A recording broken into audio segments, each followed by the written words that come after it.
CKNW News Talk 980, BC's news leader. Talking with Ron Toigo, Managing Director of Shato Holdings, in our series every Thursday, meeting the business leaders in British Columbia. We talked about White Spot. You've diversified tremendously. You've gotten into partnerships, if that's the right term, with Chevron, with locations at gas station outlets. Your food is available and has been for some time now on BC ferries. So, I mean, that company has grown a long ways from being the drive-in or drive-through diner. Yeah, it really has, and and that's really under the leadership of Warren Earhart, and my brother Peter's spent a lot of time and energy on that as well. And the philosophy was to make it more accessible and to bring a higher grade burger concept to the market on a fast food format. So the Triple O was invented, and actually I think GM Place was one of the first places it went into and did extremely well there. And then from there, Chevron, I'm not sure how the discussion started, but we were talking to a number of actually gas stations because they have the real estate, and it seemed to make sense there. And we saw the format used in the States with McDonald's with the number of gas stations, and we just felt Chevron is the cleanest and the best profile gas station in British Columbia. It's really just a British Columbia company for gas, like White Spot is, and we just when we first started talking to them, it was just a great fit, and their commitment to cleanliness, to service, to training, it just all worked. And I think the first one we did was out in Langley, and right from there, it did significantly better than what people anticipated. So from there, they really played a big role in the growth of the Triple O business, and I think there's probably about 20 of them right now that are Chevron Triple O's. Let's talk a little bit about the development side of your business. Where do you see the economy going in the next 3 years in British Columbia?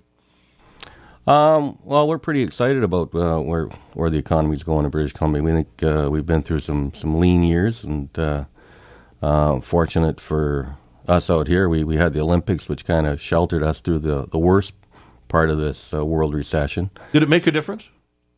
For this area, it sure did. The people that came here, the exposure for Vancouver, I think, was second to none. And boy, you couldn't have written a better script for weather at that time. People were walking on the street in the middle of winter, and I don't think we've had weather like that since then or before then. So the real estate investments in this Vancouver area has done extremely well from there. And it's expensive. The prices are high, but when you compare it to the metropolitan area outside of Vancouver, the prices are high in Vancouver. But when you look at it compared to a Seattle or a Los Angeles or a New York or any other major city in the U.S., and if you want to then you start looking at London and places like that, we're relatively cheap. How has your Tsawwassen Springs development gone? It's gone very well for us. The first phase sold out fairly quickly. The single-family first phase of the housing along the golf course is sold out. We have some interior lot houses still available for that phase, and now we've just started the concrete building, the 6-story concrete building, and we're about 45% sold on that one. So in this market, we've done very well. When you say this market, what do you think of when you talk about this market? How would you describe it? Well, in 06, 07, whatever you put on sale, you'd sell it out, and within a week or 2 weeks. And the demand was, everybody was still working. We hadn't hit the recession yet, and the pressure to get stuff on the market was intense, because as soon as you got to the market, you would sell and you just keep moving on. And then when October of 08 hit, the market literally stopped. The banks stopped lending money. The banks really weren't sure where the world was going. So what does a developer do when that happens? We were just starting Tsawwassen Springs at that time, And we just felt that we knew that it was still going to, the market would be there whenever we were done. But so you just use your own money. You don't use the bank's money until things calm down and the bank sees what you've done. And we basically went to the pre-sale market, and the bank finally said, if you can pre-sell half of it in this market, then we'll believe the market. And we did. We pre-sold half of it in about a month. And they were impressed enough that we proceeded and carried on. Talking with Ron Toigo, Managing Director of Shato Holdings. I call this portion the Vanity Fair portion of the program, because I don't know if you read the magazine, but they always have a feature where they ask a lot of sort of pat questions of people that they're featuring. What do you do to unwind? Do you? Yeah, I like to watch movies. I enjoy a good glass of wine, and what was the last movie you saw? What was the last movie I saw? Actually, it was Tower Heist. It's a comedy. It was okay.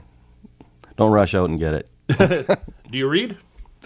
Not that much. The last book I think I read was Frank Sinatra's autobiography after going and seeing his house down in Palm Springs, and it was a good read. But I really enjoy watching movies and just relaxing at home. Is having the hockey team a bit of a release too, or you have fun with that, don't you?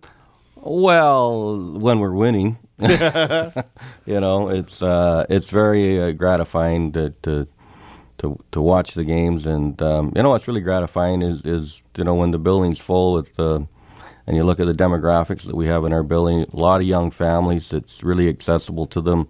They're enjoying their time, and a lot of seniors that come to our games as well. And we give the big league feel, the big league experience without the big league ticket, and as people tell you how much they enjoy it and how much they appreciate it, that's really what it's all about. But you seem to be a guy who likes to have a good time too. I mean, you're really, really busy and involved in your business. You're chairing the Orphans Fund, but at the same time, I see you hanging out with Bruce Allen and Michael Bublé, Pat Quinn. You've involved Gordie Howe in the hockey club. Pretty cool company to be keeping. Yeah, it is, and they're all great friends, and they're all really good people, and it's fortunate that they've been able to we've been able to do some good things together, and the evolution of the hockey team with when Michael and his dad Louis got involved, it added another dimension to the team, and Michael doesn't make it out to many of the games, but Louis, his dad, probably catches as many games, if not more, than I do, and keeps him abreast of what's going on there. And it's also the guys on the hockey team, the players. When Pat comes into the room, he talks to the guys, and they're all impressed with Pat, because they all know Pat and remember Pat from the Olympics and all the years here. When Gordie comes in a room, the guys just respect Gordie Howe for what he has meant to the game. None of them ever saw him play, but their grandparents have, and some of their parents have, and talk about how great he was. And Gordie tells stories about things that happened in the 30s and the 40s. They have no idea who he's talking about, but they're good hockey stories anyways. If you could have dinner with any four people, living or dead, who would they be and why? Four people. Well, I guess Dad. I'd love to have dinner with my dad again, and got a few questions for him. But that's a good question. Probably like to. That's a tough question, actually, because there's a lot of different ways you can go with this. Probably like to talk to John Lennon. And he'd be an interesting guy to talk to. Probably